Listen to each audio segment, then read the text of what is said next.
मत बंधन अनिक बार, सर्ब कला समरथ। डोलन ते राखो प्रभु, नानक दे कर हथ। ज्ञान अंजन गुर दिया, अज्ञान अंधेर विनाश। हर कृपा ते संत भेटिया, नानक मन परगास। याही कुल ते प्रगट होए, ताही कुल को नाम। पुन द्वादश गुरिंद को मेरी है प्रणाम। परम सत्कारयोग सतगुरु जी दे पावन पवित्र दरबार विच बैठी हुई साध संगत जियो, अपनियां मन बिरतियां नूं एकागर करन दे लई, रसना नूं पवित्र करन लई एक वारी सारे ही रल के आखिए, धन श्री सतगुरु जगजीत सिंह सच्चे पातशाह।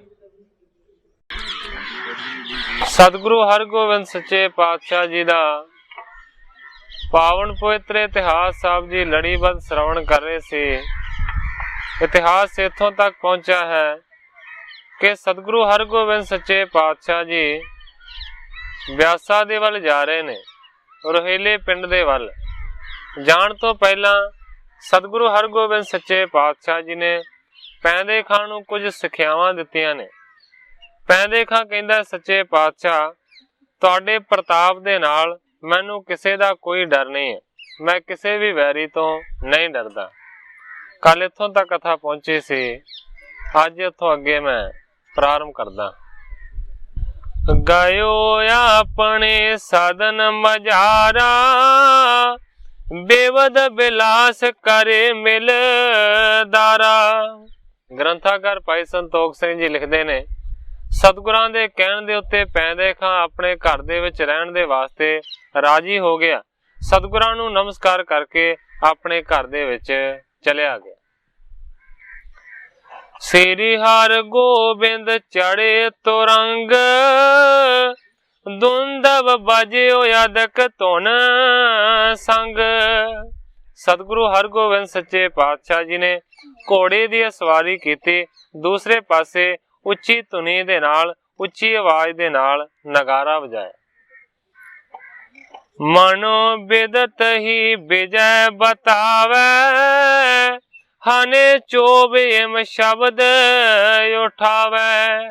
ग्रंथाकार भाई संतोख सिंह जी लिखते ने कि जदों चोबदार ने नगारे दे उत्ते चोट लाई ते ओहदा शब्द इस तरह प्रकाशमान होया है, इस तरह गूंजिया है कि मानो जित दा जिवें उसने प्रगटावा कीता हो। सुपाट आरूढ़ हयन पर पए, कसी तो फंग त्यार कर लए। सारे दे सारे सतगुरां दे शस्त्रधारी योधे त्यार बार त्यार होए ने, बंदूकां नूं उन्हां ने त्यार करके हत्थां दे विच फड़ लिया। सतगुर प्रेरत चलियो तुरंग, जन गमनत उठ गंग तरंग। सतगुरु हरगोबिंद सच्चे पातशाह जी ने अपने घोड़े नूं प्रेरिया है, उस नूं चलाया है ते घोड़ा इस तरीके दे नाल चलदा जांदा है जिस तरह के गंगा दीयां लहरां कदे उत्ते ते कदे थल्ले हुंदियां। सावण दुती दिवस सोर गुरु, एक मास बस गमने गुरु। ग्रंथाकार भाई संतोख सिंह जी लिखते ने कि सावण दुती दिवस गुर सुरु, कहण तो पावे है 2 सावण सी और वीरवार दा दिन सी, एक मास बस गमने गुरु। 1 महीना सतगुरु हरगोबिंद सच्चे पातशाह जी ने करतारपुर दे विच बतीत कीता ते फिर उस दिन चले। सिर करतारपुरा तब चाले, तुरक बिनासन चहत बेसाले। जेड़े सतगुरु सच्चे पातशाह जी तुरकां दा खात्मा करना चाहुंदे ने, ਉਹ ਸਤਿਗੁਰੂ ਸੱਚੇ ਪਾਤਸ਼ਾਹ ਜੀ ਕਰਤਾਰਪੁਰ ਤੋਂ ਬਾਹਰ ਨਿਕਲ ਤੁਰੇ। आगे मिले शगन शुभ होत, रिपनाशन गुर विजय अदोत।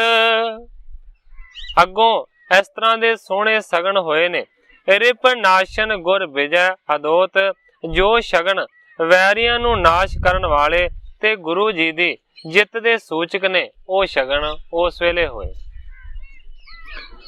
मिली जोखता बालक गोद, होती सुहागण सहत प्रमोद। किस तरह दे चंगे सगन होए ने, उन्हां दा हवाला दिता है कवि संतोख सिंह जी ने।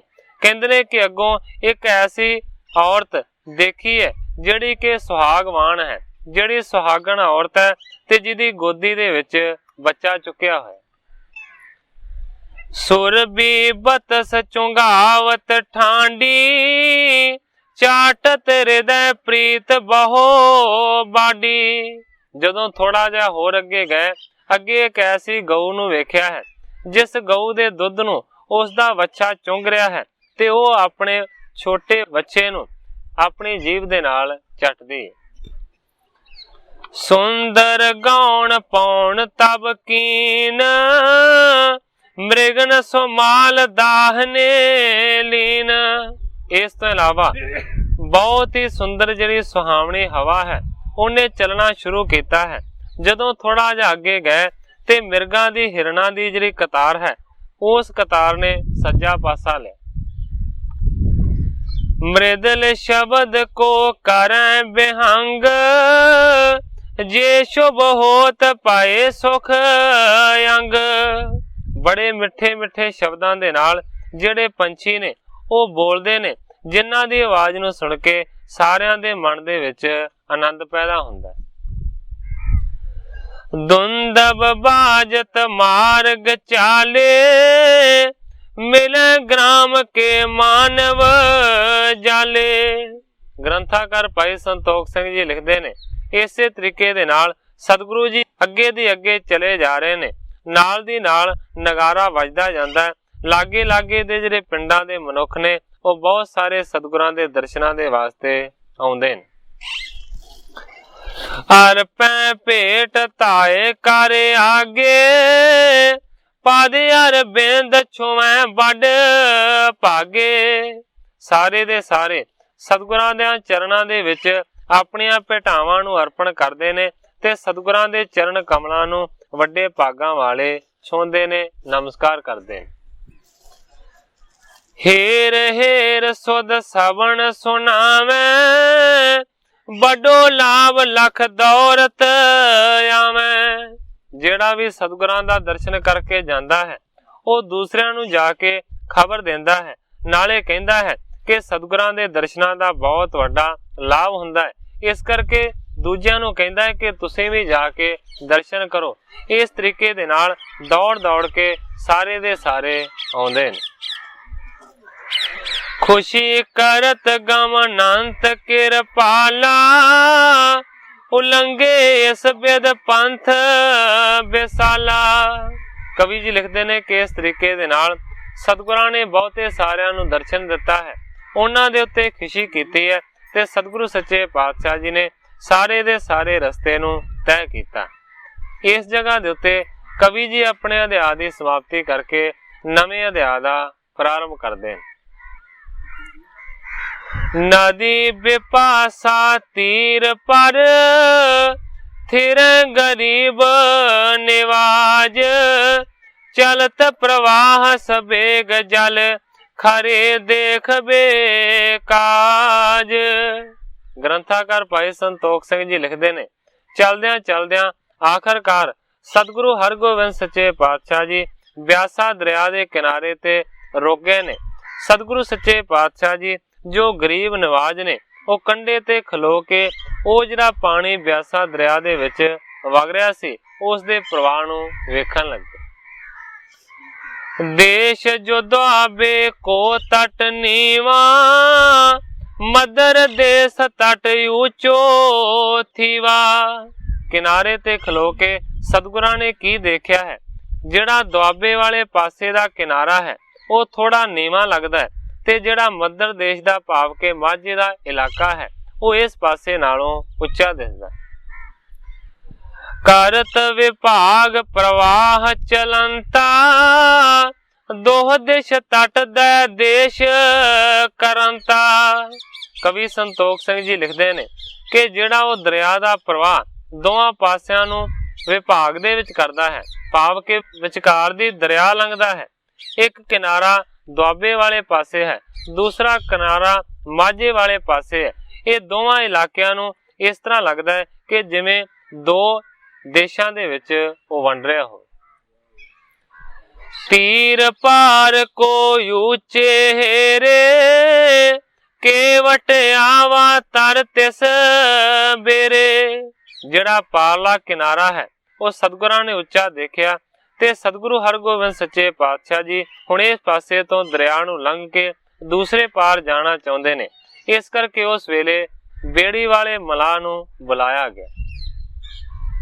ਨੌਕਾ ਗਣ ਕੋ ਤੂਰਨ ਲਿਆਏ, ਹਾਥ ਬੰਦ ਬਹੁ ਬਿਨੇ ਅਲਾਏ। ਕਿਉਂਕਿ ਸਤਿਗੁਰਾਂ ਦੇ ਨਾਲ ਬਹੁਤ ਸਾਰੇ ਉਹਨਾਂ ਦੇ ਯੋਧੇ ਸਨ, ਇਸ ਕਰਕੇ ਬਹੁਤੀਆਂ ਸਾਰੀਆਂ ਬੇੜੀਆਂ ਉਸ ਵੇਲੇ ਕਿਨਾਰੇ ਦੇ ਉੱਤੇ ਲਿਆਂਦੀਆਂ ਗਈਆਂ ਨੇ। ਮਲਾਵਾਂ ਨੇ ਸਤਿਗੁਰਾਂ ਦੇ ਚਰਨ ਕਮਲਾਂ ਦੇ ਉੱਤੇ ਹੱਥ ਜੋੜ ਕੇ ਬੇਨਤੀ ਕੀਤੀ। ਚੜ ਤਰਨੀ ਪਰ ਪਾਰ ਪਰੇ ਹੈ, ਤਟ ਉੱਚੋ ਪਰ ਜਾਏ ਖਰੇ ਹੈ। ਇਸੇ ਤਰੀਕੇ ਦੇ ਨਾਲ ਦਰਿਆ ਤੋਂ ਪਾਰ ਲੰਘੇ ਨੇ।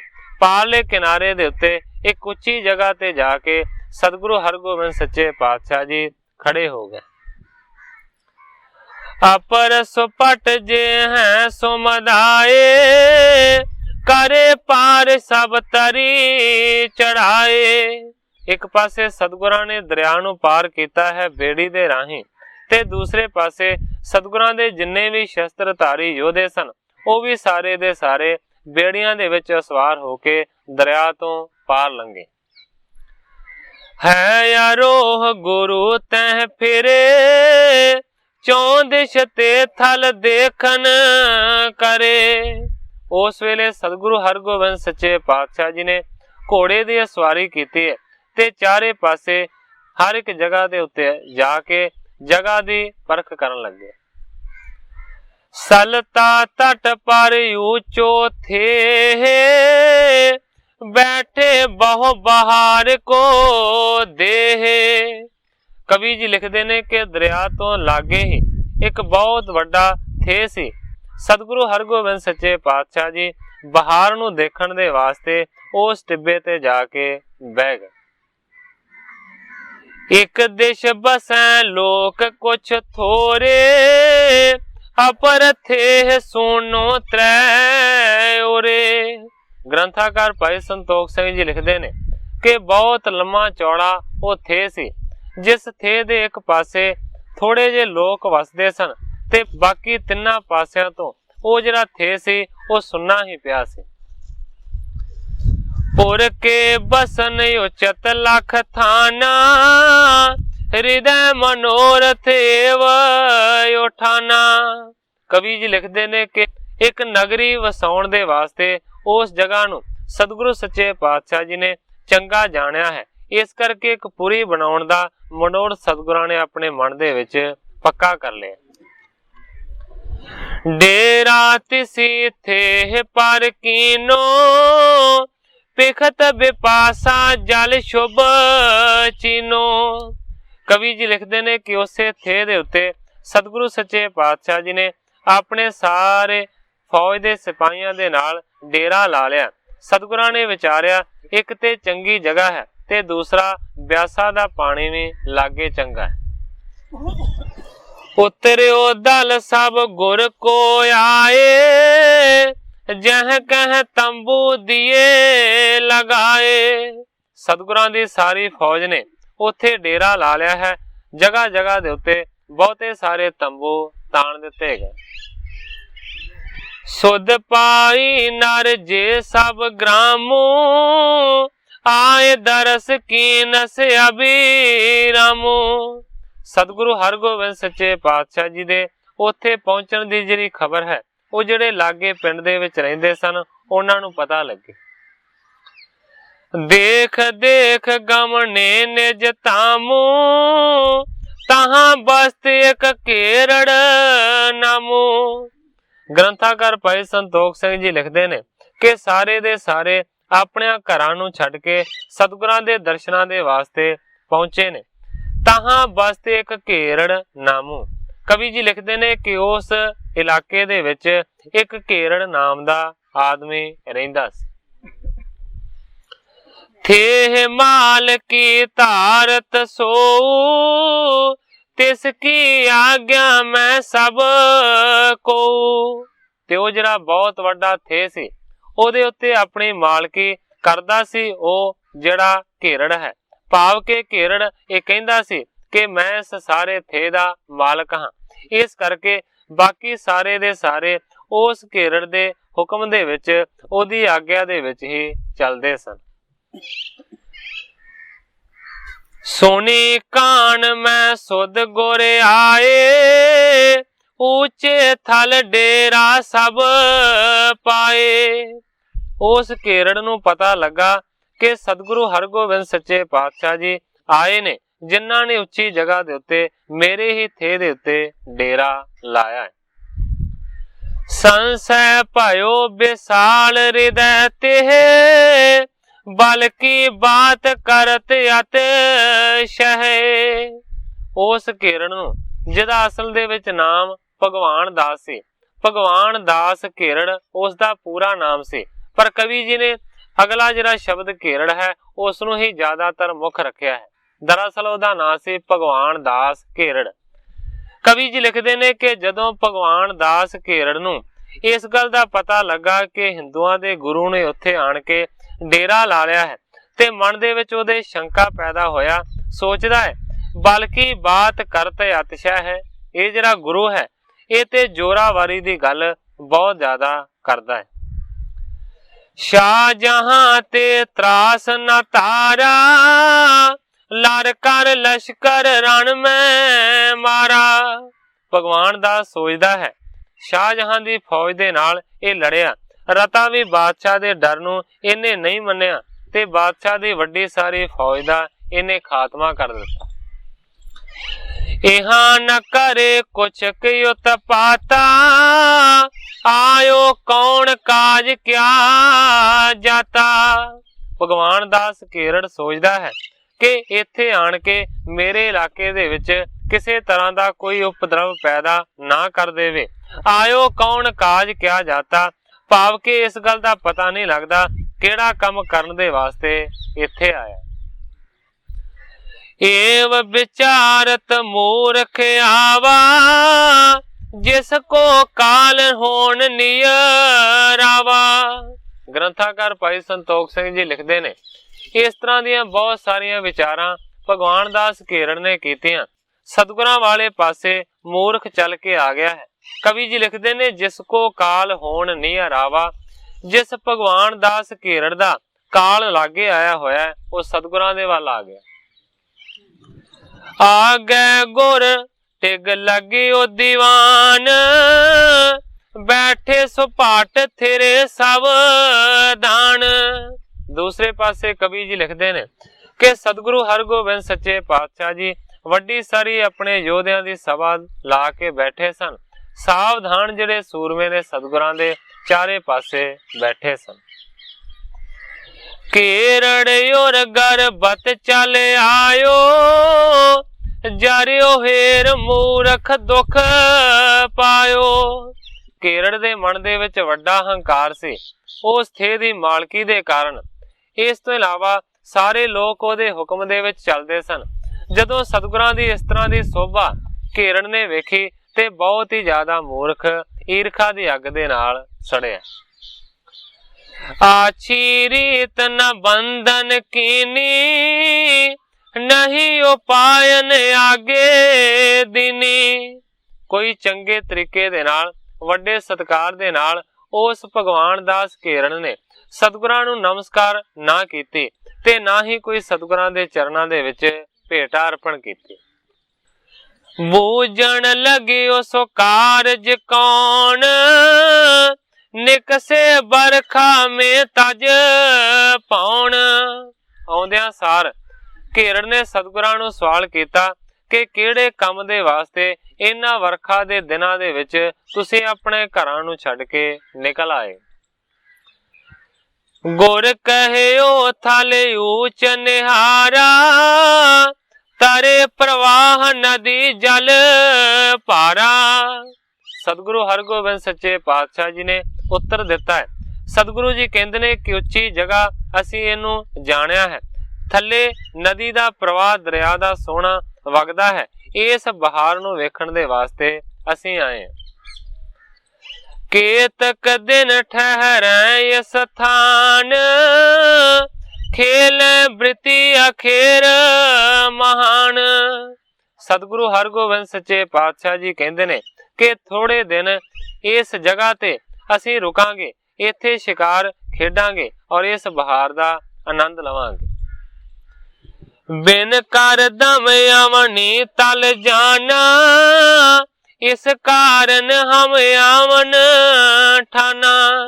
सतगुरु जी कहते ने कि इत्थे मीह ते पैंदा है पर इत्थे चिक्कड़ ज्यादा नहीं हुंदा, इस करके चिक्कड़ तो बगैर जगह है। इस जगह नू असी चंगा जानिया है, इस करके असी इत्थे पहुंचे हैं। सुन खुण स्यो मन बकर बखाने, पारे अखेर बृति को ठाने। ग्रंथाकार भाई संतोख सिंह जी लिखते ने, सुन के सतगुरां दे वचन नू बहुत ज्यादा मन दे विच खुणसिया, गुस्सा कीता ते टेढ़े मन वाले ने फिर इस तरह आख्या, कहंदा है भले अखेर बृति को ठाने, चंगी तुसीं शिकार दी बिरती नू धारण करदे हो। कहंदा है हित शिकार के लीन सबाज, कितक बिगारे अपने काज। सतगुरां ने शिकार दी गल कीती है, अगों चोब वाली गल कहंदा है मखौल दे नाल, कहंदा बड़ा वधिया शिकार खेडदे हो। अगे तुसीं शिकार खेडण दे वास्ते बादशाह दे बाज नू लै लिया ते उस बाज दे पिछे तुसीं बहुत वड्डे वड्डे अपने काम विगाड़ ले। शाह संग बांध्यो बड़ बैर, बहुर कहां बाछत है खैर। कहंदा है कि इस करके बादशाह दे नाल तुसीं वड्डा वैर बन्निया। बहुर कहां बाछत है खैर, जिहड़ी गल शुरू हो गई है भगवान दास कहंदा अजे मुक्की नहीं है। बहुर कहां बाछत है खैर, आउण वाले समय दे विच किहड़ी खैर होण वाली है।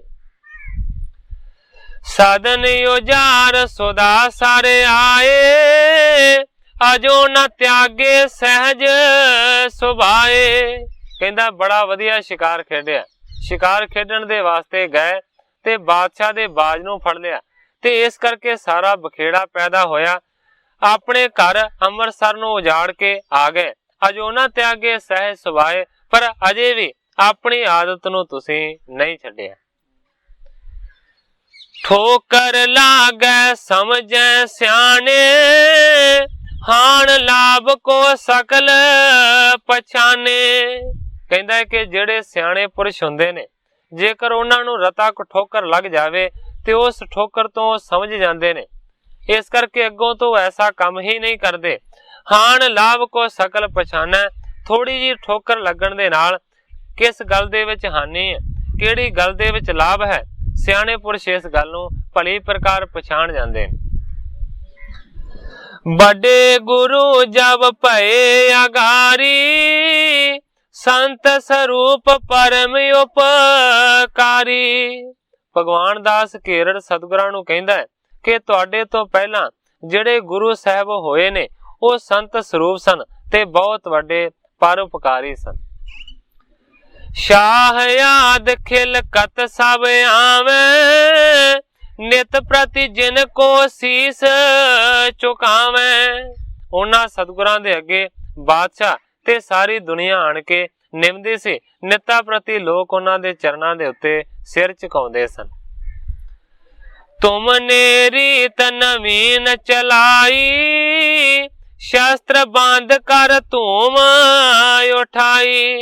पर कहंदा है कि तुसीं ते सारी दी सारी रीति नूं विगाड़ दिता। ਆਪਣੀ ਨਵੀਂ ਹੀ ਰੀਤੀ ਨੂੰ ਚਲਾ ਦਿੱਤਾ ਕਿ ਹਥਿਆਰਾਂ ਨੂੰ ਧਾਰਨ ਕਰਕੇ ਧੂਮ ਉਠਾਈ। ਕਹਿਣ ਤੋਂ ਭਾਵ ਹੈ ਕਿ ਹਥਿਆਰ ਚੁੱਕ ਕੇ ਤੁਸੀਂ ਬਹੁਤ ਜ਼ਿਆਦਾ ਰੌਲਾ ਰੱਪਾ ਪਾ ਦਿੱਤਾ। ਨੀਕੀ ਬਾਤ ਨਹੀਂ ਉਤਪਾਤ ਕਰਤ ਫਿਰਤ ਲੋਕਣ ਕੋ ਘਾਤ।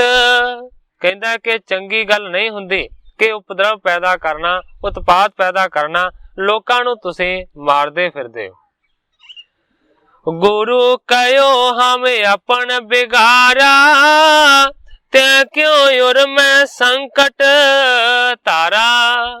ਗ੍ਰੰਥਾਕਾਰ ਭਾਈ ਸੰਤੋਖ ਸਿੰਘ ਜੀ ਲਿਖਦੇ ਨੇ, ਜਦੋਂ ਇਸ ਤਰ੍ਹਾਂ ਦੀਆਂ ਉਸਨੇ ਗੱਲਾਂ ਕੀਤੀਆਂ ਤੇ ਸਤਿਗੁਰੂ ਹਰਗੋਬਿੰਦ ਸੱਚੇ ਪਾਤਸ਼ਾਹ ਜੀ ਕਹਿੰਦੇ ਨੇ ਕਿ ਜੋ ਵੀ ਵਿਗੜਿਆ ਹੈ ਉਹ ਸਾਡਾ ਵਿਗੜਿਆ ਹੈ, ਤੇਰਾ ਇਹਦੇ ਨਾਲ ਕੀ ਲੈਣਾ ਦੇਣਾ ਹੈ। ਜੇ ਵਿਗੜਿਆ ਹੈ ਤੇ ਸਾਡਾ ਵਿਗੜਿਆ ਹੈ, ਜੇ ਅਸੀਂ ਘਰ-ਬਾਰ ਨੂੰ ਉਜਾੜਿਆ ਹੈ ਤੇ ਸਾਡਾ ਘਰ-ਬਾਰ ਉਜੜਿਆ ਹੈ। ਇਸ ਕਰਕੇ ਤੂੰ ਇਸ ਗੱਲ ਤੋਂ ਕਿਉਂ ਦੁਖੀ ਹੋਣਾ ਹੈ? ਜਿੰਨਾ ਸੰਕਟ ਹੋਇਆ ਹੈ ਉਹ ਤੇ ਸਾਨੂੰ ਹੀ ਹੋਇਆ ਹੈ। ਬਿਗੜੇ ਕਾਰਜ ਹਮ ਦੁਖ ਹੋਏ ਪਰਿਓ ਤੋਹਿ ਕੇ ਸਮ ਸਿਰ ਸੋਏ। ਸਤਿਗੁਰੂ ਜੀ ਕਹਿੰਦੇ ਨੇ ਸਾਰੇ ਦਾ ਸਾਰਾ ਕਾਰਜ ਸਾਡਾ ਵਿਗੜਿਆ, ਸਾਨੂੰ ਦੁੱਖ ਹੋਇਆ, ਪਰਿਓ ਤੋਹਿ ਸਮ ਕੇ ਸਿਰ ਸੋਏ। ਪਰ ਤੇਰੇ ਵਰਗੇ ਦੇ ਸਿਰ ਤੇ ਉਹ ਕਿਸ ਤਰ੍ਹਾਂ ਕਸ਼ਟ ਪੈ ਗਿਆ, ਸਾਰਾ ਤਾਂ ਦੁੱਖ ਸਾਨੂੰ ਹੋਇਆ। ਜੇ ਜੇ ਨਿੰਦਕ ਹੈ ਹਮਾਰੇ ਦਿਨ ਪ੍ਰਤੀ ਦੁਖਤ ਵਿਸਾਲ ਤਨ ਧਾਰੇ। ਸਤਿਗੁਰੂ ਹਰਗੋਬਿੰਦ ਸੱਚੇ ਪਾਤਸ਼ਾਹ ਜੀ ਕਹਿੰਦੇ ਨੇ ਕਿ ਜਿੰਨੇ ਦੇ ਜਿੰਨੇ ਸਾਰੇ ਨਿੰਦਕ ਨੇ ਉਹ ਸਾਰੇ ਦੇ ਸਾਰੇ ਨਿੰਦਿਆ ਕਰਦੇ ਨੇ, ਦਿਨ ਪ੍ਰਤੀ ਦਿਨ ਕਰਦੇ ਨੇ ਤੇ ਦਿਨ ਪ੍ਰਤੀ ਦਿਨ ਉਹਨਾਂ ਨੂੰ ਵੱਡੇ ਦੁੱਖਾਂ ਦਾ ਸਾਹਮਣਾ ਕਰਨਾ ਪੈਂਦਾ। ਗੁਰ ਕਰ ਕੋ ਨਿਤ ਸੁਧਰੈ ਕਾਜ ਤੁਰਕਣ ਛੀਨ ਲੇਹਗੇ ਰਾਜ। ਸਤਿਗੁਰੂ ਜੀ ਕਹਿੰਦੇ ਨੇ ਕਿਸੇ ਦੇ ਕਹਿਣ ਦੇ ਨਾਲ ਸਾਨੂੰ ਕੋਈ ਫਰਕ ਨਹੀਂ ਪੈਂਦਾ। ਸਤਿਗੁਰੂ ਜੀ ਕਹਿੰਦੇ ਨੇ ਕਿ ਗੁਰੂ ਦੇ ਘਰ ਦਾ ਜਿਹੜਾ ਕੰਮ ਹੈ ਉਹ ਹਮੇਸ਼ਾ ਸੁਧਰਦਾ ਹੈ ਔਰ ਆਉਣ ਵਾਲੇ ਸਮੇਂ ਦੇ ਵਿੱਚ ਵੀ ਸੁਧਰੇਗਾ। ਤੁਰਕਣ ਛੀਨ ਲੇਹਗੇ ਰਾਜ। ਵੇਖ ਲਈ ਭਗਵਾਨ ਦਾਸ, ਇੱਕ ਦਿਨ ਐਸਾ ਆਵੇਗਾ ਕਿ ਅਸੀਂ ਤੁਰਕਾਂ ਤੋਂ ਰਾਜ ਖੋਹ ਲਾਂਗੇ। ਗੁਰ ਕੋ ਤੌਰ ਹੇਰ ਬਿਦਿਆਰ ਉਠ ਗਮਨਿਓ ਪਹੁੰਚਿਓ ਨਿਜ ਠੌਰ। ਕਵੀ ਜੀ ਲਿਖਦੇ ਨੇ ਜਦੋਂ ਸਤਿਗੁਰਾਂ ਨੇ ਇਸ ਤਰ੍ਹਾਂ ਦੇ ਬਚਨ ਕੀਤੇ ਤੇ ਭਗਵਾਨ ਦਾਸ ਘੇਰੜ ਨੇ ਸਤਿਗੁਰਾਂ ਦੇ ਹੋਰ ਤਰੀਕੇ ਦੇ ਤੌਰ ਨੂੰ ਦੇਖਿਆ ਤੇ ਉੱਠ ਕੇ ਚੁੱਪ ਕਰਕੇ ਆਪਣੇ ਘਰ ਨੂੰ ਚਲਿਆ ਗਿਆ। ਖਾਣ ਪਾਣ ਸਤ ਗੁਰ ਕਰਵਾਏ ਸੁਪਾਟਨ ਸਹਿਤ ਅਚੇ ਮਨ ਪਾਏ। ਉਸ ਦੇ ਜਾਣ ਤੋਂ ਪਿੱਛੋਂ ਸਤਿਗੁਰਾਂ ਨੇ ਪ੍ਰਸ਼ਾਦ ਪਾਣੀ ਤਿਆਰ ਕਰਵਾਇਆ, ਨਾਲੇ ਆਪ ਛਕਿਆ ਤੇ ਨਾਲੇ ਸਾਰਿਆਂ ਨੂੰ ਛਕਾਇਆ। ਬਿਧੀ ਚਾਂਦ ਸੋ ਬੂਝਣ ਕਰਿਓ ਹਮਨੀ ਕੋਏ ਥਾਨ ਨਿਹਰਿਓ। ਇਸ ਤੋਂ ਬਾਅਦ ਸਤਿਗੁਰੂ ਹਰਗੋਬਿੰਦ ਸੱਚੇ ਪਾਤਸ਼ਾਹ ਜੀ ਨੇ ਭਾਈ ਬਿਧੀ ਚੰਦ ਨੂੰ ਆਖਿਆ, ਕਹਿੰਦੇ ਨੇ ਹੇ ਭਾਈ ਬਿਧੀ ਚੰਦ, ਇਹ ਜਿਹੜੀ ਜਗ੍ਹਾ ਹੈ ਨਾ ਸਾਡੇ ਬਹੁਤ ਹੀ ਜ਼ਿਆਦਾ ਪਸੰਦ ਆ ਗਈ। ਤੀਰ ਬਿਪਾਸਾ ਨਗਰ ਬਸਾਵੇਂ ਸਦਾ ਚੁਮਾਸਾ ਇਹਾਂ ਬਿਤਾਵੇਂ। ਸਤਿਗੁਰੂ ਜੀ ਕਹਿੰਦੇ ਨੇ ਭਾਈ ਬਿਧੀ ਚੰਦ, ਦੇਖ ਬਿਆਸਾ ਦਰਿਆ ਦਾ ਕਿੰਨਾ ਸੋਹਣਾ ਲਾਗੇ ਪ੍ਰਵਾਹ ਚੱਲਦਾ ਹੈ। ਸਾਡਾ ਜੀ ਕਰਦਾ ਹੈ ਕਿ ਅਸੀਂ ਇੱਥੇ ਇੱਕ ਨਗਰ ਦਾ ਨਿਰਮਾਣ ਕਰੀਏ ਤੇ ਚੁਮਾਸੇ ਦੇ ਦਿਨਾਂ ਨੂੰ ਇੱਥੇ ਹੀ ਆਣ ਕੇ ਬਿਤਾਇਆ ਕਰਾਂਗੇ। ਹਾਥ ਜੋਰ ਤੇ ਸੁਣਤ ਬਖਾਨਾ ਸਿਰ ਜਗ ਗੁਰ ਤੁਮਰੇ ਸਭ ਥਾਨਾ।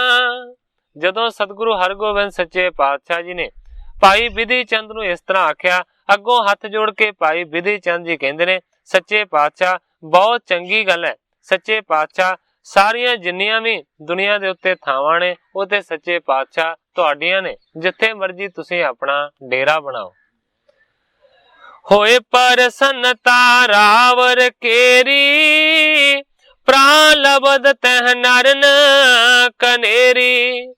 ਭਾਈ ਬਿਧੀ ਚੰਦ ਜੀ ਕਹਿੰਦੇ ਨੇ ਸੱਚੇ ਪਾਤਸ਼ਾਹ ਜਿਹੜੀ ਜਗ੍ਹਾ ਦੇ ਉੱਤੇ ਜਾਂ ਜਿਹੜੇ ਮਨੁੱਖ ਦੇ ਉੱਤੇ ਤੁਹਾਡੀ ਪ੍ਰਸੰਨਤਾ ਹੋ ਜਾਂਦੀ ਹੈ ਉਹ ਵੱਡੇ ਭਾਗਾਂ ਵਾਲੀ ਧਰਤੀ ਜਾਂ ਮਨੁੱਖ ਹੋ ਜਾਂਦਾ ਹੈ।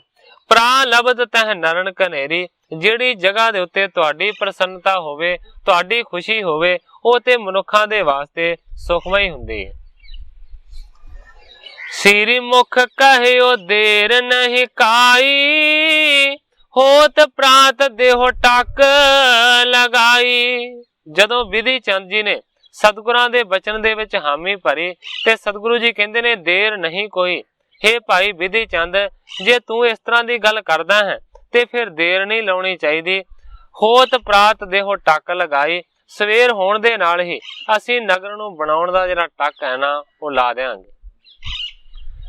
ਬਹੁ ਨਰ ਕਰੈ ਸ਼ਿਗਰ ਹੋਏ ਜਾਏ, ਪ੍ਰਥਮ ਕੋਟ ਕੋ ਦੇਹੋ ਚਿਨਵਾਏ।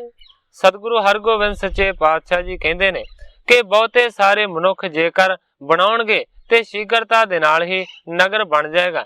ਗੁਰੂ ਜੀ ਕਹਿੰਦੇ ਨੇ ਕਿ ਸਾਰਿਆਂ ਤੋਂ ਪਹਿਲਾਂ ਸਵੇਰੇ ਉੱਠ ਕੇ ਨਗਰ ਦੀ ਚਾਰ ਦੀਵਾਰੀ ਨੂੰ ਅਸੀਂ ਬਣਵਾਵਾਂਗੇ।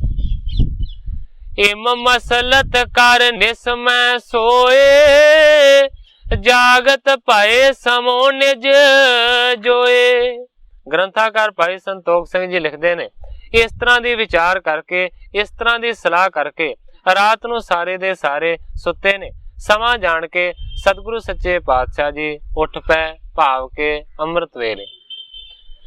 ਸੋਚ ਇਸ਼ਨਾਨ ਧਿਆਨ ਪਾਠ ਬਾਣੀ, ਦਿਨ ਕਰ ਉਦਿਓ ਤੇ ਮਰ ਗਣ ਹਾਨੀ। ਅੰਮ੍ਰਿਤ ਵੇਲੇ ਉੱਠ ਕੇ ਇਸ਼ਨਾਨ ਪਾਣੀ ਕੀਤਾ ਹੈ, ਫਿਰ ਧਿਆਨ ਦੇ ਵਿੱਚ ਲੀਨ ਹੋ ਕੇ ਬੈਠੇ ਨੇ। ਉਸ ਤੋਂ ਬਾਅਦ ਗੁਰਬਾਣੀ ਦਾ ਪਾਠ ਕੀਤਾ। ਇੰਨੇ ਚਿਰ ਨੂੰ ਕਵੀ ਜੀ ਕਹਿੰਦੇ ਨੇ ਕਿ ਦਿਨਕਰ ਦਾ ਭਾਵ ਕੇ ਸੂਰਜ ਦਾ ਚੜਾ ਹੋ ਗਿਆ ਤੇ ਸਾਰਾ ਹਨੇਰਾ ਖਤਮ ਹੋ ਗਿਆ। ਕਿਤਕ ਪ੍ਰਸਾਦ ਮੰਗਾਇਓ ਪਾਸ, ਖਰੇ ਹੋਏ ਠਾਨੀ ਅਰਦਾਸ। ਥੋੜਾ ਜਿਹਾ ਪ੍ਰਸ਼ਾਦ ਮੰਗਵਾਇਆ ਗਿਆ ਸਤਿਗੁਰਾਂ ਨੂੰ ਭੋਗ ਲਵਾਉਣ ਦੇ ਵਾਸਤੇ। ਫਿਰ ਸਾਰਿਆਂ ਨੇ ਖੜੇ ਹੋ ਕੇ ਅਰਦਾਸ ਕੀਤੀ। ਸ੍ਰੀ ਨਾਨਕ ਸ੍ਰੀ ਅੰਗਦ ਗੁਰੂ, ਸ੍ਰੀ ਗੁਰ ਅਮਰ ਕਾਮਨਾ ਪੁਰੂ। ਸਾਰੇ ਗੁਰੂ ਸਹਿਬਾਨਾਂ ਦਾ ਨਾਮ ਲੈ ਕੇ ਅਰਦਾਸਾ ਸ਼ੁਰੂ ਕੀਤਾ ਹੈ। ਅਰਦਾਸੇ ਦੇ ਵਿੱਚ ਆਖਿਆ ਗਿਆ ਹੈ ਕਿ हे ਸਤਿਗੁਰੂ ਨਾਨਕ ਦੇਵ ਸੱਚੇ ਪਾਤਸ਼ਾਹ ਜੀ, हे ਸਤਿਗੁਰੂ ਅੰਗਦ ਜੀ, हे ਸਤਿਗੁਰੂ ਅਮਰਦਾਸ ਸੱਚੇ ਪਾਤਸ਼ਾਹ ਜੀ, हे ਕਾਮਨਾ ਨੂੰ ਪੂਰਨ ਕਰਨ ਵਾਲੇ ਕਿਰਪਾ ਕਰੋ। ਸ੍ਰੀ ਗੁਰ ਰਾਮਦਾਸ ਸੁਖ ਰਾਸ, ਸ੍ਰੀ ਅਰਜਨ ਸਿੱਖ ਪੁਰਵਤ ਆਸ। ਇੱਕ ਸਿੱਖ ਅਰਦਾਸਾ ਕਰੀ ਜਾ ਰਿਹਾ ਹੈ, ਕਹਿੰਦਾ ਹੈ ਸਤਿਗੁਰੂ ਰਾਮਦਾਸ ਸੱਚੇ ਪਾਤਸ਼ਾਹ ਜੀ, हे ਸੁਖਾਂ ਦੀ ਰਾਸ, ਕਾਮਨਾ ਨੂੰ ਪੂਰੀਆਂ ਕਰੋ। हे ਸਤਿਗੁਰੂ ਅਰਜਨ ਦੇਵ ਸੱਚੇ ਪਾਤਸ਼ਾਹ ਜੀ, ਤੁਸੀਂ ਵੀ ਕਿਰਪਾ ਕਰਕੇ ਆਪਣਾ ਹੱਥ ਦੇ ਕੇ ਰੱਖਿਆ ਕਰੋ। ਸ੍ਰੀ ਹਰਿ ਗੋਬਿੰਦ ਜੀ ਸਥਾਨਾ, ਚਹਿਤ ਬਸਾਇਓ ਨਗਰ ਮਹਾਨਾ। ਪੰਜੇ ਹੀ ਸਤਿਗੁਰੂ ਸਹਿਬਾਨਾਂ ਦਾ ਨਾਮ ਲੈ ਕੇ ਆਖਿਆ ਗਿਆ ਕਿ हे ਸਤਿਗੁਰੂ ਸੱਚੇ ਪਾਤਸ਼ਾਹ ਜੀਓ, ਸ੍ਰੀ ਹਰਗੋਬਿੰਦ ਜੀ ਇਸ ਜਗ੍ਹਾ ਦੇ ਉੱਤੇ ਇੱਕ ਸੋਹਣੇ ਨਗਰ ਦਾ ਨਿਰਮਾਣ ਕਰਨਾ ਚਾਹੁੰਦੇ ਨੇ। ਅੰਗ ਸੰਗ ਨਿਤ ਬਣੋ ਸਹਾਇਕ, ਸਰਬ ਕਲਾ ਸਮਰਥ ਸੁਖਦਾਇਕ। हे ਸਤਿਗੁਰੂ ਜੀ, ਅੰਗ ਸੰਗ ਰਹਿ ਕੇ ਸਾਡੀ ਸਾਰਿਆਂ ਦੀ ਸਹਾਇਤਾ ਕਰੋ, ਸਰਬ ਕਲਾ ਸਮਰੱਥ ਸੁਖਦਾਇਕ। ਕਿਉਂਕਿ हे ਸਤਿਗੁਰੂ ਜੀਓ, ਤੁਸੀਂ ਸਰਬ ਕਲਾ ਦੇ ਵਿੱਚ ਸਮਰੱਥ ਹੋ ਔਰ ਸੁਖਾਂ ਦੇ ਦਾਤੇ ਹੋ। ਕਿਰਪਾ ਆਪ ਕੀ ਕਾਰਜ ਸਾਰੇ, ਦਾਸਨ ਪਾਸ ਸਦਾ ਰਖਵਾਰੇ। ਸਿੱਖ ਨੇ ਅਰਦਾਸੇ ਦੇ ਵਿੱਚ ਇਸ ਤਰ੍ਹਾਂ ਦੀਆਂ ਅਰਜ਼ਾਂ ਕੀਤੀਆਂ ਨੇ ਕਿ ਤੁਹਾਡੀ ਕਿਰਪਾ ਦੇ ਨਾਲ ਸਾਰੇ ਦੇ ਸਾਰੇ ਕਾਰਜ ਪੂਰੇ ਹੁੰਦੇ ਨੇ। ਦਾਸਾਂ ਦੇ ਕੋਲ ਹਮੇਸ਼ਾ ਤੁਸੀਂ ਰਹਿੰਦੇ ਹੋ ਤੇ ਦਾਸਾਂ ਦੀ ਕਿਰਪਾ ਕਰਕੇ ਰੱਖਿਆ ਕਰਦੇ ਹੋ। ਇਮ ਕਹਿ ਸਭ ਹਿਨ ਸੀਸ ਨਿਵਾਇਓ, ਫੇਰ ਪ੍ਰਸਾਦ ਤਹਾਂ ਬਰਤਾਇਓ। ਗ੍ਰੰਥਾਕਾਰ ਭਾਈ ਸੰਤੋਖ ਸਿੰਘ ਜੀ ਲਿਖਦੇ ਨੇ ਇਸ ਤਰੀਕੇ ਦਾ ਅਰਦਾਸਾ ਕਰਕੇ ਫਿਰ ਸਾਰਿਆਂ ਨੇ ਸਿਰ ਨਿਵਾਇਆ ਹੈ ਤੇ ਉਸ ਤੋਂ ਬਾਅਦ ਫਿਰ ਉਹ ਜਿਹੜਾ ਪ੍ਰਸ਼ਾਦ ਸੀ ਨਾ ਉਹ ਸਾਰਿਆਂ ਦੇ ਵਿੱਚ ਵਰਤਾ ਦਿੱਤਾ। ਦੁੰਦਬ ਚੋਵਯੋਜ ਤੇ ਹਨੀ, ਵਿਜੈ ਸਨੀ ਉਪਜੀ ਧੁਨ ਕਨੀ। ਫਿਰ ਉੱਚੀ ਜ਼ੋਰ ਦੇ ਨਾਲ ਨਗਾਰਾ ਖੜਕਾਇਆ ਗਿਆ ਹੈ। ਵਿਜੈ ਸਨੀ ਉਪਜੀ ਧੁਨ ਕਨੀ। ਕਵੀ ਜੀ ਲਿਖਦੇ ਨੇ ਕਿ ਮਾਨੋ ਫਤਿਹ ਵਾਲੀ ਜਿੱਤ ਵਾਲੀ ਜਿਹੜੀ ਆਵਾਜ਼ ਹੈ ਨਾ ਉਹ ਨਗਾਰੇ ਦੇ ਵਿੱਚੋਂ ਪ੍ਰਗਟ ਹੋਈ। ਟਕ ਆਪ ਸਿਰ ਗੁਰੂ ਲਗਾਇਓ, ਨਗਰ ਕੋਟ ਕੀ ਜੈ ਫੁਰਮਾਇਓ। ਸਤਿਗੁਰੂ ਹਰਗੋਬਿੰਦ ਸੱਚੇ ਪਾਤਸ਼ਾਹ ਜੀ ਨੇ ਆਪਣੇ ਹੱਥ ਦੇ ਵਿੱਚ ਕਹੀ ਨੂੰ ਫੜਿਆ ਹੈ ਤੇ ਸਤਿਗੁਰਾਂ ਨੇ ਆਪਣੇ ਪਵਿੱਤਰ ਹਸਤ ਕਮਲਾਂ ਦੇ ਨਾਲ ਟੱਕ ਲਾਇਆ ਹੈ ਤੇ ਹੁਕਮ ਕੀਤਾ ਹੈ, ਨਗਰ ਕੋਟ ਕੀ ਜੈ ਫਰਮਾਇਓ, ਕਿ ਪਹਿਲਾਂ ਨਗਰ ਬਣਾਉਣ ਤੋਂ ਪਹਿਲਾਂ ਚਾਰ ਦੀਵਾਰੀ ਨੂੰ ਕੱਢਿਆ ਜਾਵੇ। ਬ੍ਰਿੰਦ ਮਿਹਨਤੀ ਦਏ ਲਗਾਈ, ਅਦਕ ਸ਼ੀਗਰ ਕਰ ਗੁਰਨ ਦਿਖਾਈ। ਬਹੁਤ ਸਾਰੇ ਮਿਹਨਤੀ ਲਗਾ ਦਿੱਤੇ ਗਏ ਨੇ ਦੀਵਾਰ ਨੂੰ ਬਣਾਉਣ ਦੇ ਵਾਸਤੇ, ਚਾਰ ਦੀਵਾਰੀ ਨੂੰ ਕਰਨ ਦੇ ਵਾਸਤੇ। ਅਦਕ ਸ਼ੀਗਰ ਕਰ ਗੁਰਨ ਦਿਖਾਏ। ਕਵੀ ਜੀ ਲਿਖਦੇ ਨੇ ਕਿ ਸਤਿਗੁਰਾਂ ਨੇ ਬਹੁਤ ਹੀ ਜ਼ਿਆਦਾ ਸ਼ੀਗਰਤਾ ਵਿਖਾਈ, ਫੁਰਤੀ ਦਿਖਾਈ।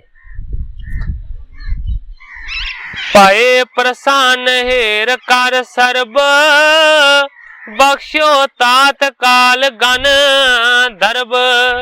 ਜਦੋਂ ਚਾਰ ਦੀਵਾਰੀ ਬਣਾਉਣੀ ਸ਼ੁਰੂ ਕੀਤੀ, ਸਾਰੇ ਦੇ ਸਾਰੇ ਬਹੁਤ ਜ਼ਿਆਦਾ ਪ੍ਰਸੰਨ ਹੋਏ ਨੇ। ਸਤਿਗੁਰਾਂ ਨੇ ਬਹੁਤ ਸਾਰਾ ਉਸ ਵੇਲੇ ਦਾਸਾਂ ਨੂੰ ਧਨ ਦੇ ਕੇ ਹੁਕਮ ਕੀਤਾ। ਬਹੁ ਗ੍ਰਾਮਨ ਕੇ ਨਰ ਬੁਲਵਾਏ, ਦਈ ਦਿਹਾਰੀ ਕਾਰ ਲਗਾਏ। ਇੱਕ ਤੇ ਸਤਿਗੁਰਾਂ ਦੇ ਬਹੁਤ ਸਾਰੇ ਯੋਧੇ ਸਨ, ਉਹਨਾਂ ਨੇ ਵੀ ਸੇਵਾ ਦੇ ਵਿੱਚ ਆਪਣਾ ਹਿੱਸਾ ਪਾਇਆ, ਉਹਨਾਂ ਨੇ ਕੰਮ ਸ਼ੁਰੂ ਕਰ ਦਿੱਤਾ ਹੈ। ਦੂਸਰੇ ਪਾਸੇ ਸਤਿਗੁਰੂ ਹਰਗੋਬਿੰਦ ਸੱਚੇ ਪਾਤਸ਼ਾਹ ਜੀ ਨੇ ਬਹੁਤੇ ਸਾਰੇ ਪੈਸੇ ਦੇ ਕੇ ਘੱਲਿਆ ਕਿ ਜਾਓ ਮਜ਼ਦੂਰਾਂ ਨੂੰ, ਦਿਹਾੜੀ ਵਾਲਿਆਂ ਨੂੰ ਲੈ ਕੇ ਆਓ। ਬਹੁਤੇ ਸਾਰੇ ਮਜ਼ਦੂਰਾਂ ਨੂੰ ਪੈਸੇ ਦੇ ਕੇ ਉਸ ਕੰਮ ਦੇ ਵਿੱਚ ਲਾ ਦਿੱਤਾ। ਇਸ ਤਰੀਕੇ ਦੇ ਨਾਲ ਉਸ ਵੇਲੇ ਵਾਪਰੇ। ਬਰਖਾ ਨਾਲ ਵਧੇ ਪਾਣੀ ਦੁਆਬੇ ਅੰਦਰ, ਪਰਤ ਸਤਿਗੁਰੂ ਜੀ ਪਿਛਾਂ ਆਵਦੇ ਨੇ। ਪੈਂਦੇ ਖਾਂ ਨੂੰ ਛੱਡ ਕਰਤਾਰਪੁਰੇ, ਬਿਆਸਾ ਪਾਰ ਆ ਕੇ ਡੇਰੇ ਲਾਵਦੇ ਨੇ।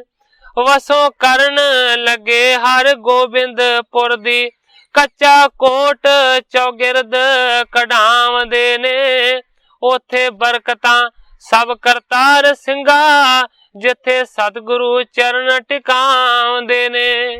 ਕਰਤਾਰ ਸਿੰਘ ਜੀ ਕਲਾਸ ਵਾਲੀ ਲਿਖਦੇ ਨੇ ਕਿ ਸਤਿਗੁਰੂ ਹਰਗੋਬਿੰਦ ਸੱਚੇ ਪਾਤਸ਼ਾਹ ਜੀ ਨੇ ਨਗਰ ਦਾ ਨਿਰਮਾਣ ਸ਼ੁਰੂ ਕਰਨਾ ਹੈ। ਧਿਆਨ ਦੇਣ ਦੀ ਇਹ ਲੋੜ ਹੈ ਕਿ ਉਸ ਨਗਰ ਦਾ ਨਾਮ ਹਰਗੋਬਿੰਦਪੁਰਾ ਰੱਖਿਆ ਗਿਆ। ਬਾਅਦ ਦੇ ਵਿੱਚ ਕਵੀ ਕਰਤਾਰ ਸਿੰਘ ਜੀ ਕਲਾਸ ਵਾਲੀ ਲਿਖਦੇ ਨੇ ਕਿ ਜਿੱਥੇ ਵੀ ਸਤਿਗੁਰੂ ਸੱਚੇ ਪਾਤਸ਼ਾਹ ਜੀ ਆਪਣੇ ਪਾਵਨ ਚਰਨਾਂ ਨੂੰ ਟਿਕਾ ਦਿੰਦੇ ਨੇ, ਉਹ ਜਗ੍ਹਾ ਧਨਤਾ ਦੇ ਯੋਗ ਹੋ ਜਾਂਦੀ ਹੈ। ਇਸ ਤਰੀਕੇ ਦੇ ਨਾਲ ਸਤਿਗੁਰਾਂ ਨੇ ਚਾਰ ਦੀਵਾਰੀ ਬਣਾਉਣ ਦਾ ਹੁਕਮ ਦੇ ਦਿੱਤਾ ਤੇ ਚਾਰ ਦੀਵਾਰੀ ਉਸ ਨਗਰ ਦੇ ਬਣ ਲੱਗੇ। ਸੁਧ ਸੁਣ ਘੇਰੜ ਖੱਤਰੀ ਮੰਦ, ਚਿਤ ਮੈਂ ਚਿੰਤਾ ਵਧੀ ਬਲੰਦ। ਗ੍ਰੰਥਾਕਾਰ ਭਾਈ ਸੰਤੋਖ ਸਿੰਘ ਜੀ ਲਿਖਦੇ ਨੇ ਕਿ ਜਦੋਂ ਖੱਤਰੀ ਭਗਵਾਨ ਦਾਸ ਘੇਰੜ ਨੂੰ ਇਸ ਗੱਲ ਦਾ ਪਤਾ ਲੱਗਾ ਕਿ ਉਹ ਤੇ ਕੰਧ ਬਣਾ ਰਹੇ ਨੇ ਚਾਰੇ ਪਾਸੇ, ਉਸ ਵੇਲੇ ਉਹਦੇ ਮਨ ਦੇ ਵਿੱਚ ਬਹੁਤ ਜ਼ਿਆਦਾ ਚਿੰਤਾ ਵਧੀ। ਭੂਮ ਦਬਾਏ ਲੀਨ ਸਭ ਮੇਰੀ, ਸੀਨੇ ਜ਼ੋਰੀ ਕਰਤ ਕਨੇਰੀ। ਸੋਚਦਾ ਹੈ ਕਿ ਮੇਰੀ ਤੇ ਜਗ੍ਹਾ ਨੂੰ ਦਬਾ ਲਿਆ ਹੈ, ਬਹੁਤ ਸੀਨੇ ਜੋਰੀ ਵਾਲੀ ਗੱਲ ਕੀਤੀ ਹੈ, ਭਾਵ ਕਿ ਜ਼ਬਰਦਸਤੀ ਕੀਤੀ ਹੈ, ਧੱਕੇਸ਼ਾਹੀ ਕੀਤੀ ਹੈ ਕਿ ਮੇਰੀ ਜਗ੍ਹਾ ਨੂੰ ਦਬਾਉਣ ਦਾ ਯਤਨ ਕਰਦੇ ਨੇ। ਕਿਆ ਇਸਨੇ ਮਨ ਮੈਂ ਅਬ ਠਾਨੀ, ਕਿਸ ਕੀ ਸ਼ੰਕਾ ਤਨਕ ਨਾ ਮਾਨੀ। ਸੋਚਿਆ ਭਗਵਾਨ ਦਾਸ ਨੇ, ਇਸ ਨੇ ਕਿਸ ਤਰ੍ਹਾਂ ਦੀ ਆਪਣੇ ਮਨ ਦੇ ਵਿੱਚ ਵਿਉਂ ਸੋਚੀ ਹੋਈ ਹੈ ਕਿ ਕਿਸੇ ਗੱਲ ਤੋਂ ਤਨਕ ਮਾਤਰ ਵੀ ਸ਼ੰਕਾ ਨਹੀਂ ਕੀਤੀ। ਨਾਰੀ ਇਕੱਠੇ ਕਰ ਬੂਝਣ ਲਾਗਾ, ਇਹ ਕਿਸ ਰਾਹ ਸੋ ਰੋਕਿਓ ਜਾਗਾ।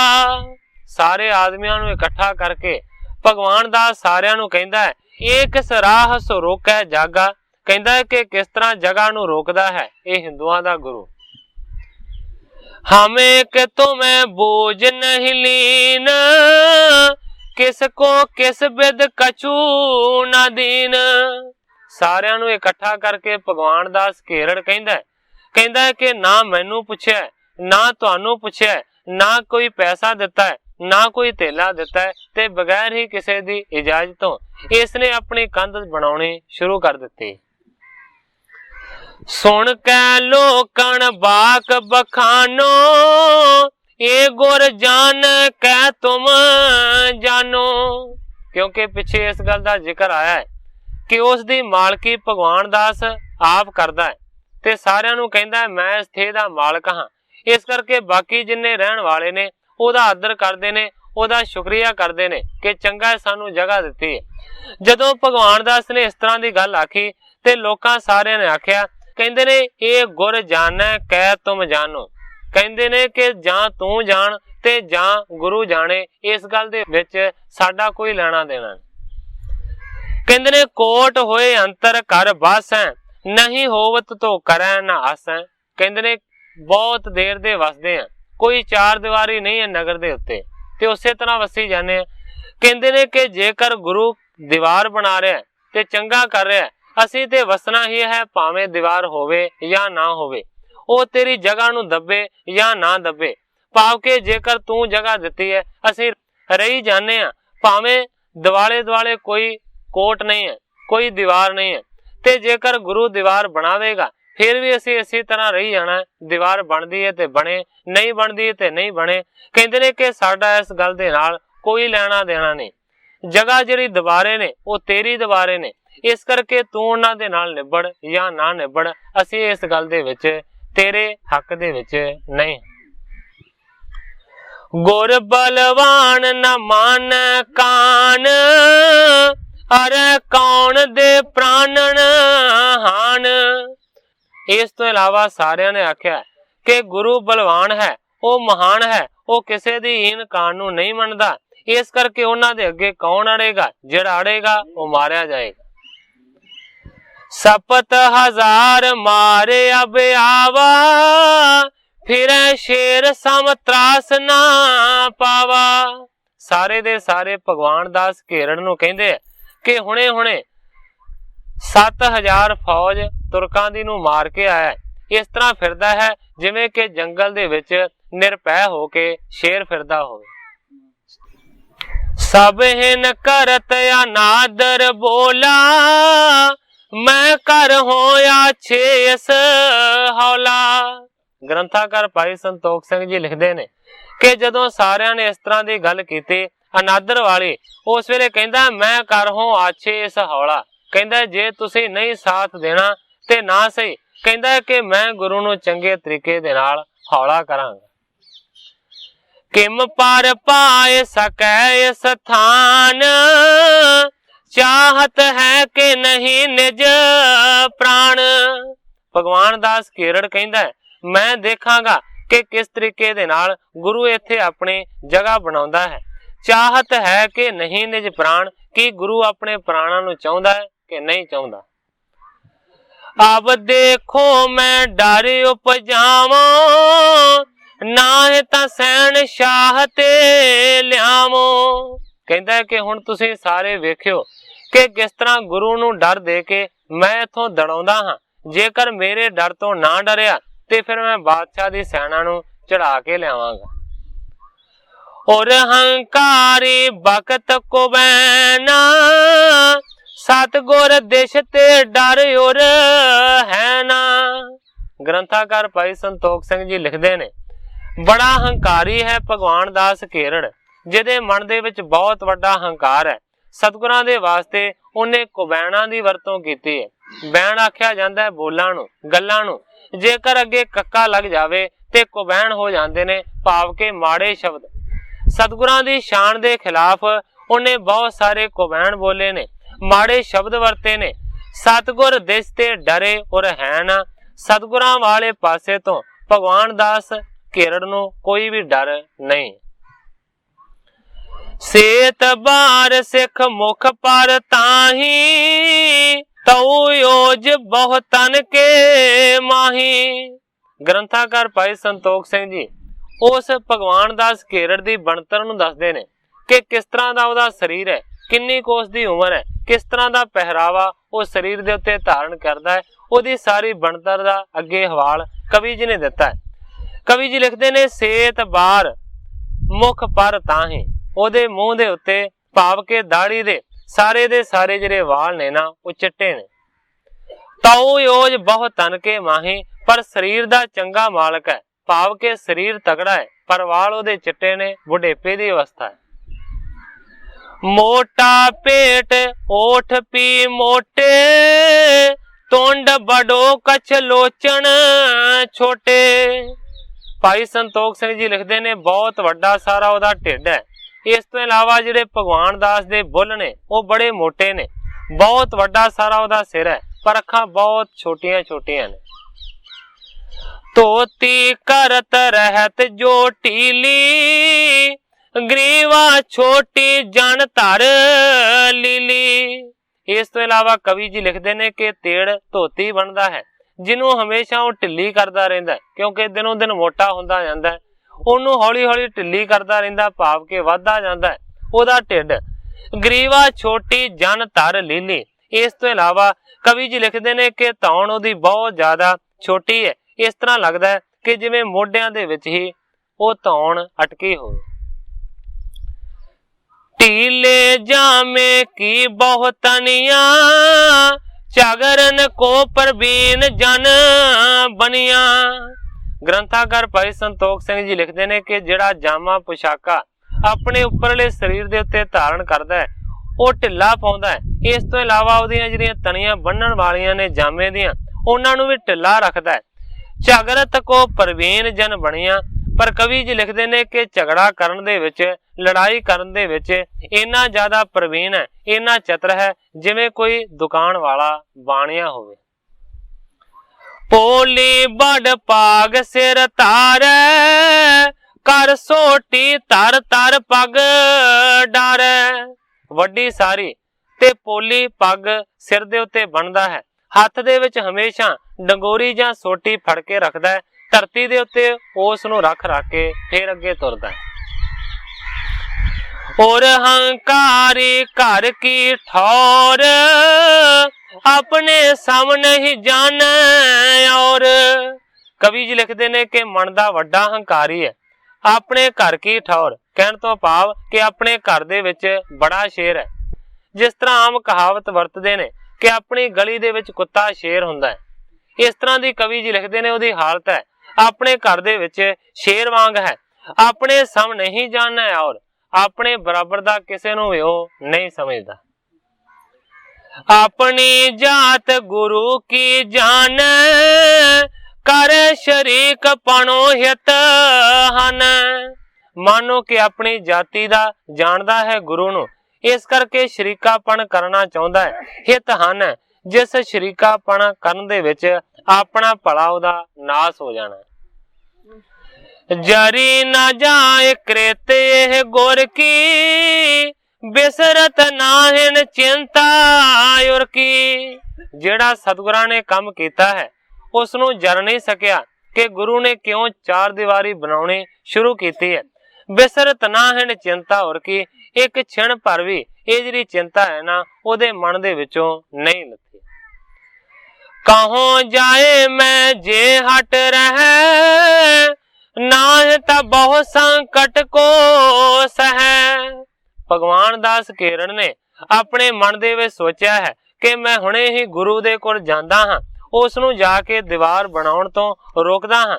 जेकर रुक गया ते चंगी गल है, नहीं ते बहुत ज्यादा गुरु नूं संकटां दा सामना करना पएगा। इम चित ठाण गुरु टिग चलियो, अग्न ईरखा ते मन जलियो। ग्रंथाकार भाई संतोख सिंह जी लिखते ने इस तरीके दी सलाह अपने मन दे नाल भगवान दास केरड़ ने कीती है ते सतगुरां नूं रोकण दे वास्ते सतगुरु सच्चे पातशाह जी दे वल चल पिया है। कवि जी लिखते ने अग्नि ईरखा ते मन जलियो, भाव के अग वर्गी ईरखा उहदे मन दे विच है, जिस अग वर्गी ईरखा ने भगवान दास केरड़ दे मन नूं साड़ दिता है। क्रोध आहुति परत पर चंड, गोर यश सुनत हुतिया जन दंड। कवि जी प्रमाण देंदे ने कि मानो ईरखा दी जिहड़ी अग है वो पहला ही बल रही सी, जिहदे विच मन उहदा सड़दा जा रहा सी, क्रोध हुती परत प्रचंड ते दूसरा भगवान दास दे मन दे विच वड्डा क्रोध आ गया, भाव कि उस ईरखा रूपी अग दे विच आहूति पै गई क्रोध दी। जिस तरह कि अग बल रही होवे ते आपां घिओ पा दईए जां तेल पा दईए, उहनूं आखिया जांदा आहूति। ईरखा दी अग बल रही सी, क्रोध रूपी आहूति ਉਹਦੇ ਅੱਗ ਦੇ ਵਿੱਚ ਪੈ ਗਈ ਹੈ। ਅੱਗ ਹੋਰ ਵੀ ਜ਼ਿਆਦਾ ਪ੍ਰਚੰਡ ਰੂਪ ਦੇ ਨਾਲ ਭੜਕ ਪਈ ਹੈ। ਗੋਰੀਅਸ਼ ਸੁਣਤ ਹਤਿਆ ਜਨ ਦੰਡ। ਗ੍ਰੰਥਾਕਾਰ ਭਾਈ ਸੰਤੋਖ ਸਿੰਘ ਜੀ ਲਿਖਦੇ ਨੇ ਕਿ ਮਨ ਨੂੰ ਅੱਗ ਵਿੱਚ ਜਿਸ ਤਰ੍ਹਾਂ ਡੰਡਾ ਮਾਰਦੀ ਹੈ ਨਾ, ਤੇ ਅੱਗ ਹੋਰ ਵੀ ਜ਼ਿਆਦਾ ਖਿਲਰ ਜਾਂਦੀ ਹੈ। ਇਸ ਤਰੀਕੇ ਦੇ ਨਾਲ ਹੋ ਗਿਆ। ਹੁਣ ਭਗਵਾਨ ਦਾਸ ਕੇਰੜ ਸਤਿਗੁਰੂ ਸੱਚੇ ਪਾਤਸ਼ਾਹ ਜੀ ਨੂੰ ਰੋਕਣ ਦੇ ਵਾਸਤੇ ਜਾ ਰਿਹਾ।